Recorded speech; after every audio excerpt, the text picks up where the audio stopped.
ఎగిసి పడుతున్న కెరటం నాకు ఆదర్శం అంటాడు ఒక ఆయన. ఎందుకనంటే అది ఎగిసిన ప్రతిసారి ఏం చేస్తుంది, పడుతుంది, పడిన ప్రతిసారి తిరిగి లేస్తుంది. ఎందుకు ఆదర్శంగా నేను తీసుకున్నానంటే పడిన ప్రతిసారి తిరిగి లేస్తుంది. లేచినసారి కింద పడుతున్నది కాదు నాకు ఆదర్శం, పడిపోతుంది కానీ పడిన ప్రతిసారి తిరిగి లేస్తుందంట.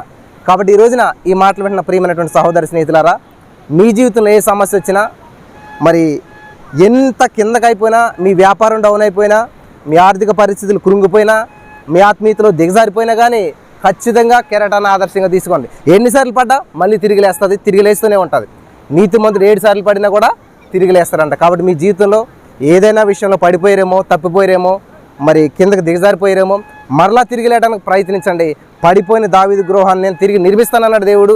ఆ గుడారాన్ని నిర్మించిన దేవుడు మనం కూడా నిర్మిస్తాడు. నువ్వు నమ్మినట్లయితే ఖచ్చితంగా తిరిగి లేస్తావు, అద్భుతంగా పైకి ఎగురుతావు. హల్లెలూయా. నమ్మిన వారు స్వతంత్రించుకుందురు గాక. ఆమేన్.